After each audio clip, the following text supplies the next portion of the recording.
Hello guys, panonorin natin yung MPL PH Season 14 Grand Finals. So, Hypnoc versus Aurora Game 1.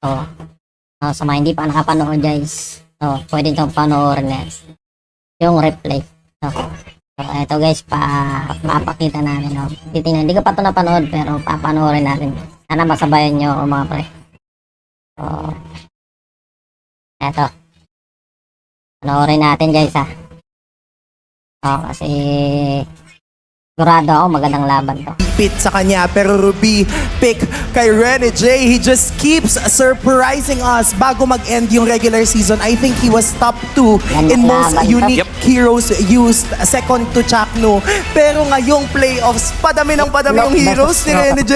I like the odds here for Aurora. Kailangan lang nila mag-survive ng early game. Turtle control is gonna be very important for Aurora here kasi hawak din nila yung mid-game power spike. But we all know FNOP, kapag nakakuha sila ng momentum, sobrang aggressive itong team na to. Both teams are 4 wins away from achieving yet another dream na gusto nilang makuha para sa kani-kanilang kupunan. It's an unstoppable force kontra sa immovable object. Who is gonna get first dibs on that road to the championship? Casters, pasok! At malalaman na nga natin ang sagot sa katanungan na yan sa pagpasok natin sa Land of Dawn. Welcome to the Grand Finals between Aurora, MLBB, and Fnatic Onyx. Kami ang maglilingkod sa inyo. Uli nga pala kasama si Ate mo Chantel. Ano ba ang ine-expect natin sa laban na to?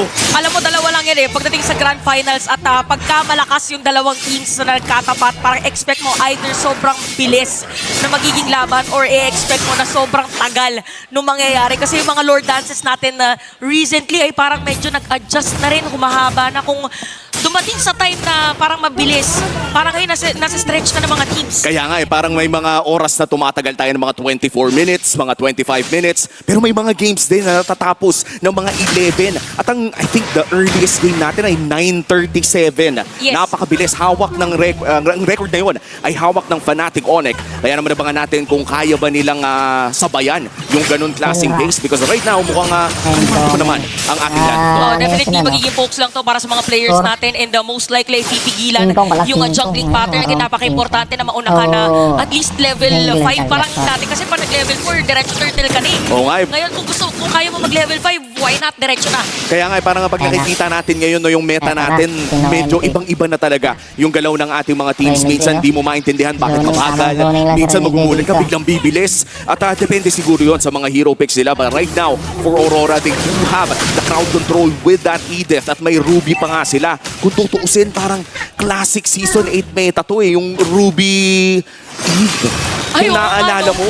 Parang meron kang crowd control tapos sa diretso ka if ever dun sa mga pag-show na ginagawa. But speaking of zone, sabay mid the lane. Rene J? Si Rene J ang magiging target. Makakapag-flicker out at mag-flicker in naman. Wow! Si Edward, ginamit na earn sa atin. Edward, ang first blood para sa Onyx. Pero ito naman si Demon Kite.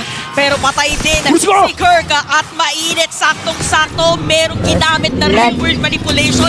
So, palitan agad para sa mga players natin. Grabe yung palitan ng mga ultimates doon natin mo, Chantel. Pero ang Turtle ay mapupunta pa rin sa kamay ng Fnatic Onyx. Kaya naman sila ang mananalo sa trade na yun.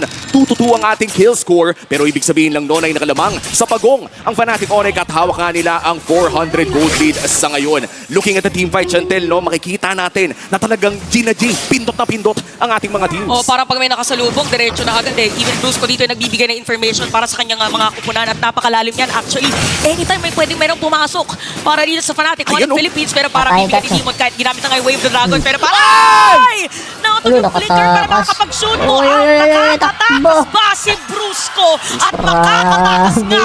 Ayan na, nagamit ang Cyclone Eye pero hinahabol pa rin siya, hinahunting pa rin siya. Tingin tayo doon sa may mapa. Tignan natin kung makaka-recall nga ba. At mukhang ligtas nga si Brusco for now. At ngayon, magsisimula na nga mag-purple dito si King Kong. Still, 1 minute bago lumabas ang ating sunod na turtle. At mukhang nagkakainitan na agad ang dalawang teams natin. Oo, yung mga ganong initan, yung sinabi natin na pag meron nasa harap, regardless kung tank ka or not, parang ganun yung gustong gawin ng mga teams natin. And continuous ang nagiging rotation actually for both of our teams. And even pagdating dun sa goal lead, no, parang yung mga gantong moments na 3 minutes, parang expect mo na at least 100 goal lead for both gold laners. Pero halos patay para ito kay Domeng and even kay Kelra. O nga, tapos makikita pa natin noon na talagang minsan ay nag-overheat ang ating mga players na grabe na agad yung mga pasok, yung mga flicker biglang nababato agad at napakalapit ng ating community prediction poll. 51% ang nagsasabing Fnatic Onyx ang makakalamang dito pero yung 2% men parang ang lapit eh. Oo nga, parang kung iisipin mo sa naging performance ng mga teams natin na all throughout players, parang i-expect mo na meron pa mag-exceed sa expectation. And speaking of exceeding expectations, sinabi natin parang expect mo dito either sobrang bilis or super bagal. Pero sa dalawang teams natin, parang hindi na-expect kung kailan anytime magkakaroon ng setup play. At ayun na nga, setup play ang ating hinahanap dito. Maganda Nakahanap na nga ng isa na. maganda. Oh, Respiro of Alpha! Insecure kay babagsak na nga rin ang agad-agaran lang. Ito kasi Super Prince may hawak pa rin. Eve Ultimate ito. At hinahawakan na side ng Aurora yung Wala turtle na, para hindi secure na. makakasilip. Yung pala magiging trading King Kong is gonna be Secure the na yung purple ano. buff. So okay na daw na hindi makuha yung turtle pero maganda to para sa side ng Secure na ng Aurora. Aurora. 1-1 na ang ating turtle take. At mukhang si Yung Bruce turtle. pa nga ata ay susunod. Wave the Dragon ay nagamit na. At hindi niya itutuloy Ay, ang asa paglalaban na na turtle. yun. Pero si Kelra! Uy, Naku po, makakapag-brilliance out Wala. ba? Nagamit na nga din Wala. dito yung final slash.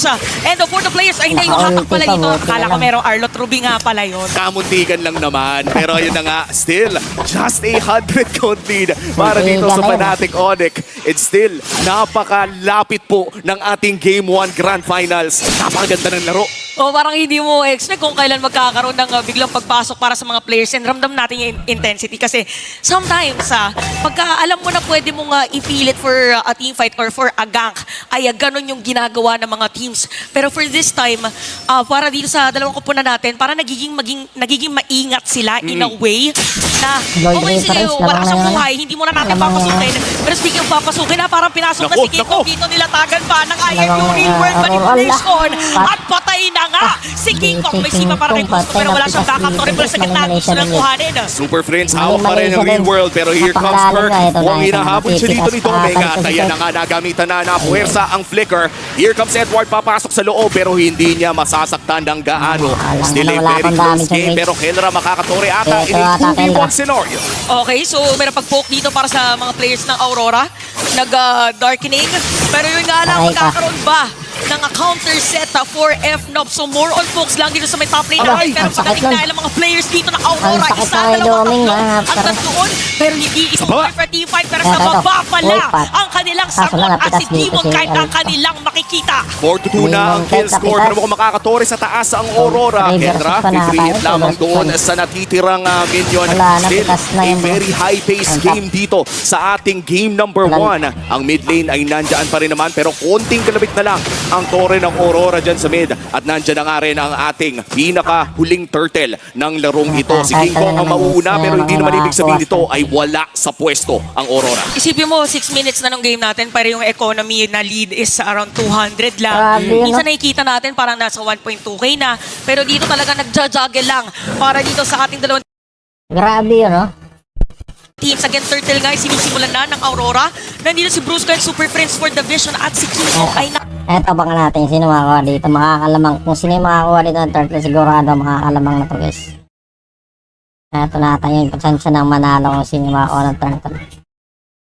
Makakalamang sa gold. kaabang. Oh, at ayun na nga kung si Bruce ko. Nahanap niya si King Ayun. Kong. Ay, din. Nandun na rin sa likod ng Nakuha, Jackie. Si King Kong kay guys, Happy Pila. At nandyan na nga saman for Spear of Ay! Alpha. Super Friends, hindi na makakadash away. Merong free hit para dito kay Edward at si Kirk. Na-steal Medyo pa yun? naiwan sa mga players dito na Aurora.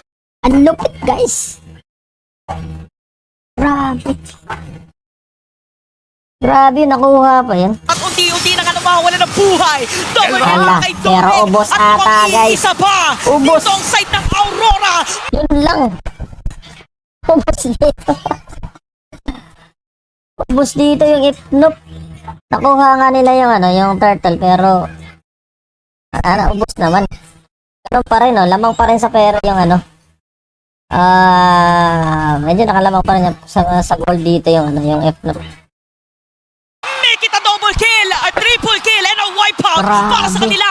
A clean wipeout dito para sa Aurora. At sila na nga ang may hawak ng kalamangan. Oh, 7 lamang na sila minutes dito, in. Wala masyadong team ang Wala na, nakakagawa ng ganito.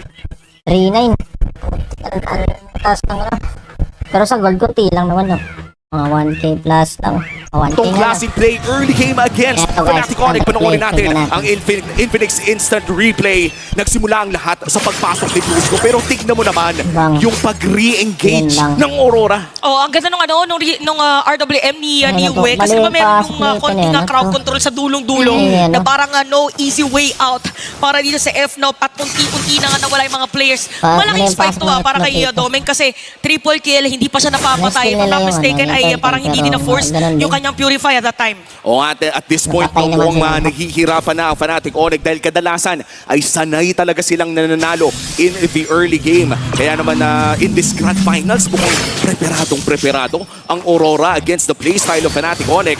At mukhang itutuloy na nga nila ang pag-push dito sa may bandang top side. At hindi ito madedepensahan ng Fnatic Onyx. Lumalaki ang gold lead ng Aurora MLBB. Papasok na ng 2K mark. Parang anytime din ay tatalon dito mga players ng Aurora. But again, para sa lineup dito ng side ng FNOP, meron naman silang pwedeng layering of skills, yung final slash, diretso, or kung sino man ang tatamaan dito with the Dragon for Brusco. So napaka-importante pa rin na ma-maintain ang gold lead kung ikaw ang Aurora dahil again, this FNOP na kalaban nila. At for Fnatic Onyx, mabuti nabanggit mo, ito yung tipo ng team na kayang baliktarin yung 9K gold lead eh. Kung naaalala mo yung isang time na I think it was Brusco who made that big play doon sa may bandang top lane, it was an 8K gold lead na binaliktad ng Fnatic Onyx. Kaya if FNOP ka, hindi pa naman na sigurado na matatalo ka dito. Pero may nahuling isa!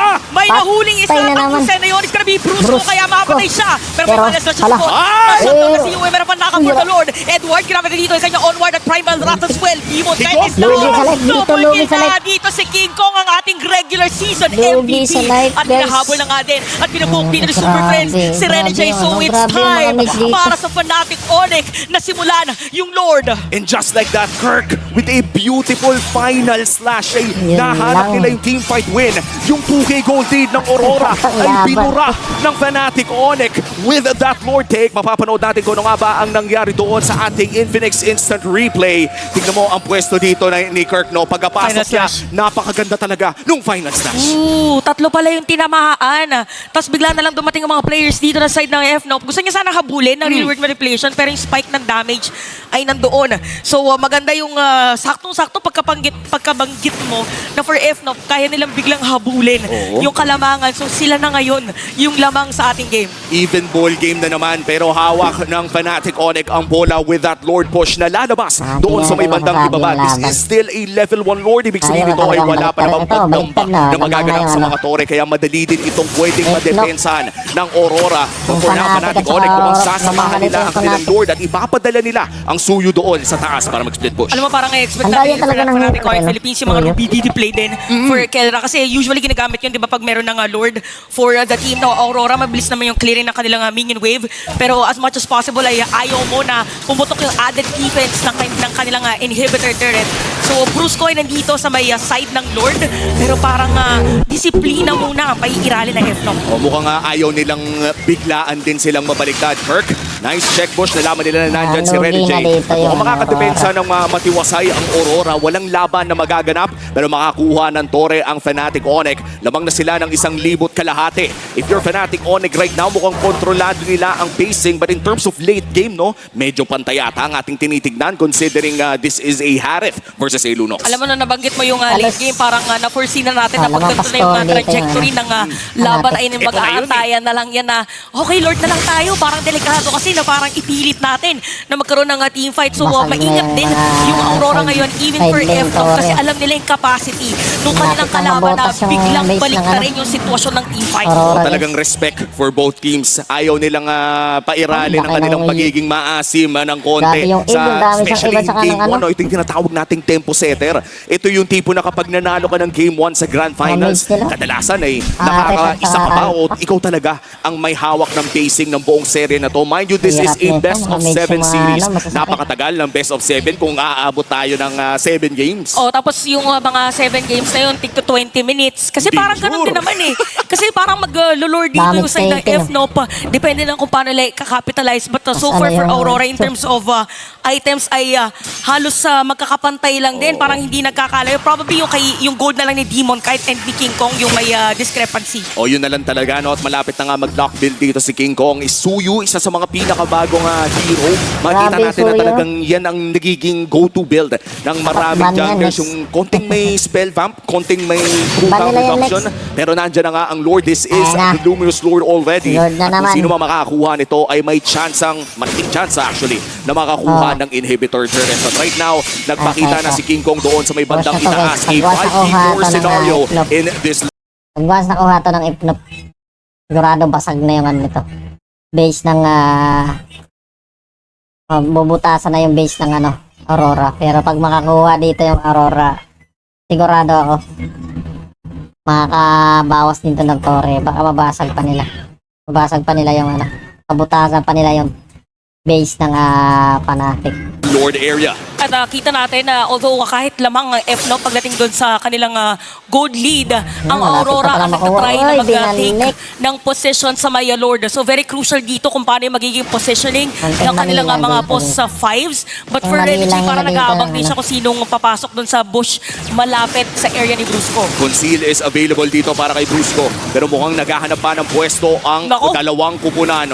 Aurora may pang check push naman na gamit na ang mga abilidad ni Eve. Half HP on the second Lord at mukhang i-reset na naman nila ito. Babalik na naman tayo sa ating classic Filipino Lord Dance para sa ating Grand Finals. Sabi sa'yo, pag may yung mga movement ng mga players, Ang halos ganda. ayaw na mag-teamfight, nag-aantay na lang yan ng Oo. Lord Dance. Balik na yan Pero na. meron Dumating medyo na may yung advancement. Grab niya flicker tapos Siva habang nakuha na ni King Kong Yun yung Lord. na nga, Aalis nakuha na sa na may yung Lord sinasabi manipulation ko, pero guys. hahabulin Parang na nga ito, si napatay na Brusco. naman dito At meron siya, pang no? flicker pagpasok para dito kay Rene J. Si King Kong kaya makaka-target. Hello. Pero makaka-set up play ba? May Grabe yun, counter na final slash para kay Kirk para mapaalis ang mga players Yun lang. ng Aurora. Lord para sa presyo ni Brusco. At dito na nga natin masasabi, ito yung mala roadman na galaw ni Brusco. Kumbaga, kung Chicago Bulls ang Fnatic Onyx, ito si Dennis Rodman, okay lang kahit mamatay. Oh, I got it. Okay I got it. lang. Ako na bahala sa lahat ng mga pwedeng ibato ng Aurora. Pero kinagandahan na for Aurora Omi. Sasalubungin pa yata nila yung Lord. Alam nila na wala yung tag-advance. Alam nila na wala yung taga-vision. Pero alam din yata to ng FNOP. Super Prince sana andun sa may Kedli, pero mukhang nakita na nga rin siya dito ni Edward. Mukhang mabifear at hindi naman pala. Second dash Ay! na gamit na at mukhang si King Kong ay nasa pwesto na rin. Looking for that big play. Pero final Yun lang. slash para dito kay Kirk. Set up pa ng mga players pero may counter set up play para dito kay Demon Kites. May kapatikat na Patay ginamit na. sa Summit Force. Eto na And nga, patay parang ang isang Elbeto. player dito ng Aurora at unti-unti na nga mawala ng buhay ay iba. Pero makakatakas yata dito si Renny J. Or hindi, Yan na. makakatakas at papasok. Askoy, nakatikas pa dito. General goes down at mukhang may nasipa pa ngang isa. Real with manipulation mula kay Yun lang. UX. Si Brusco ang nasusunod. Si Domeng papasok at hindi na nila itutuloy. 1-4-2 ang trade natin. Take note guys na may nakuha yes for Aurora at meron pang Lord dito FNOP para madedepensahan yata dahil nandito naman si Laki ng Renny J kalamangan at si ng Yue Fnatic. para salubungin yung Lord. At ito na, kalma na naman tayo. Ang mali lang, Tahimik muna ang mali ulit. lang. Tahimik na naman Ang dahil mali lang nawala na ang Lord. Natapos na ang Busy. teamfight. Isang reset na naman ang ating inaabangan. Ito talagang sinasabi nating systematic pero aggressive na mga teams. Tsaka sumakto na to dahil systematic sila tsaka aggressive, controlled aggression ika nga para sa dalawang teams. Kung babalikan natin yung inilatag ng panel kanina, around 15 minutes yung average time ng FNOP, 16 minutes naman para sa side ng Aurora. So sanay na sanay sila sa ganitong duration ng laban. So imagine na lang kung gaano ka-intense ngayon nagiging comps nila na lahat na siguro ng tunog ay nagawa nila every time nagkakaroon ng team fight. Oo, pero mukhang kalmadong-kalmado yung mga roamers natin dito, no? Si Rene J at Pulsuhan si... lang. Pulsuhan. Pero syempre, hindi rin naman nating naririnig kung ano talaga yung mga comps nila. Pero panigurado, ito yung sigaw na nasigaw yung loob nila. Kumbaga kung hindi man lumalabas sa bibig, Ito. ito. Kumbaga, seryoso na talaga. RG Boys, no? Kapag stars na ang usapan. Pasigaw talaga yan pag nakita mong merong viable na target. Uy, by the way Twilight Armor para dito kay Kirk. Hoy, napaka niyan, okay niyan against yung burst damage na pwedeng ibato ni Domeng. Tandaan natin na bago na ang Twilight Arbor, mas madalas na itong pwedeng i-proc. Kaya ibig sabihin nito ay yung mga yung mga short instances ng damage na pwedeng ibato ni Domeng ay pwedeng mabawasan na malaki. Brusco with a concealed play, pero po nakita siya ng Aurora, kaya naman hindi niya ito itutuloy. Lord, malapit nang lumabas and this will be the third Lord of the game. Hindi Ayan na, naman ito ang 5 seconds. fourth Lord. So, ibig sabihin, merong information dito yung Aurora na Hindi walang pa sila Play na pwedeng gawin si Brusco. sabihin, Again, for medyo Brusco, wala malakas siyang immortality. Si Rene J Aurora, meron man. di nila Isa sa mga masyadong most crucial ma-penetrate, moments di ay nila masyadong napakakailangan makapasok. yung extra life na Hindi pwede nila ka sana mapush yun, makatakas. hindi By sila the way, makapush sakit na ni Kelra. Nararamdaman Tingnan natin mo, nung pag, nakita makuha yung ito ng damage dito ano. laban kay Edward. Alam mo naman, kapag Lunox late game, pagka nabigwasan ka ng Duncaning Chaos Boots, medyo mahapdi Aray! talaga yon, pero half HP na para sa ating third lord of the game. Brusco looking for that one big play. Oh, okay, ginamit dito yung real world manipulation ng Kirk is Carabina, Ayun na. pero pasipa para kay Brusco, medyo maliliit nga lang pagpasok Wala din ng ka. Super Friends. Brusco is down, pero may Uy, shutdown dito uy, against Dominic, uy, saka uy. may dito ni Kelra, may Lamang, mapag-free para lamang, sa kanya. lamang yung bola. May immortality Naku, si Rene J, ayun, pero si naku, King lamang. Kong ang nakakakuha ng Lord at Dito, mapatay pa nga guys. niya si Demon Kite. So si Rene J na lang natitirang buhay para dito sa side ng Aurora. Sobrang kalmado ng galaw ng Fnatic Onyx. That was a great engage coming in for Aurora. Pero hindi sila nag-scatter. Grabe. Hindi sila nag-disperse. Hinanap nila yung Lord at mukhang hahanapin nila yung laro. At ang nahanap din nila sa may gitna ay kamuntikan na Patay ka. unstoppable na para dito sa ating regular season Uy. MVP at walang makakadepensa para sa Aurora para sa ating unang laban, Fnatic Onyx Philippines.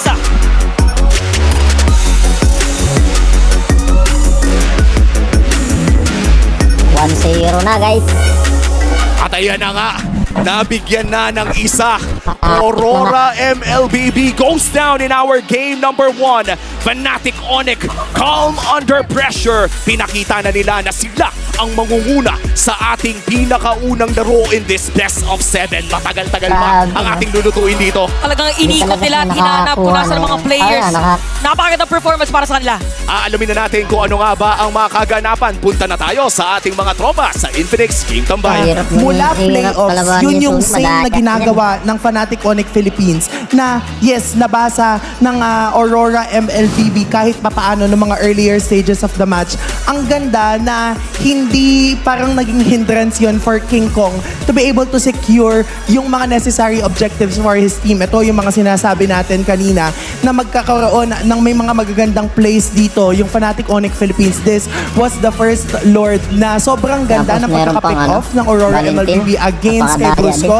But that triple final slash coming from Kirk led to their win in that specific Tingnan, skirmish. tapos na All nakakuha ng throughout goal the niya. match, alam ng parehas na kupunan kung sino yung dapat nilang targetin at alam nila kung kailan nila dapat gawin yung mga ginagawa nila. And ganun yung pinapakita nila sa atin na yung early game aggression, tinatransition nila to mid-game aggression. Tapos later on, it was Fnatic Onyx Philippines that got the victory. You know, right from the start, we've seen both of these teams na talagang trinabaho nila yung macro gameplay. Na kumuha muna sila ng mga Torres sa side lanes and, you know, Fnatic Onyx Philippines got first dibs and then Aurora lands it with a double turret takedown. Pagkatapos nun, Fnatic Onyx Philippines, they went right to those major objectives na talagang kailangan nilang ipaglaban. And then all of a sudden, microhan na yung naging labanan. Diba? From Ayun, all of mga those item. turret takes, from all of those objective takes, we've seen Kirk using those final slash para mapigil yung Earth Shatter. Sometimes there's even Super Prince just making sure that he would make those risky plays nang sa ganun ay kumagat yung Aurora. Kumbaga, pain lang siya eh. He's Yeah. quite of like the sacrificial lamb towards the final push na ginagawa ng Fnatic Onyx Philippines. At dahil doon, mas nabibigyan ng space itong si King Kong to not Yep. only King get Kong the pa rin, gold, no? but to Grabe, also King Kong, deal some sandbag. damage dahil hindi alam ng Aurora kung nasan siya nakapwesto most of the time. Laging nakapwesto Stringman. sa opposite lane si Tiny King J. Kong. We all know that. And there were moments wherein Aurora MLBB ay nandun nakapwesto tatlong miyembro nila. I believe it was Domeng, that's one of them, with the hopes of being able to shut down King Kong. Kaya nagiging maganda yung ginagawang Ayun pa, ganun sayang yung ni King ano. Kong ay dahil all throughout the match, si Kirk, si Super Friend, si Brusco at si Kelra nakakahanap ng ibang skirmish na makakapag-benefit sa kanila. There was a single time na nag-rotate yung Aurora MLBB towards King Kong tapos ang naging response ng Fnatic Onyx ay mag-rotate towards Demon Kite. And to me, that's a very parang wonderful trade kasi parehas junglers but at the same time, may nakukuha kahit papano na isa pa dalawa yung Fnatic Onyx Philippines eh. Kaya kahit mas mataas yung kill score dito ng Aurora MLBB dahil sa Fnatic Onyx Philippines napunta lahat ng Lord na necessary para makakuha sila ng espasyo sa mapa, yun yung nakapag-lead sa kanila towards the victory. And since day one ng regular season, binabanggit natin kung gaano kahalaga makakuha ng espasyo sa mapa, lalong-lalo na sa early game. Nakuha yon ng Aurora, but it was Fnatic Onyx Philippines na nag-transition nun to ensure that they will be able to secure the victory.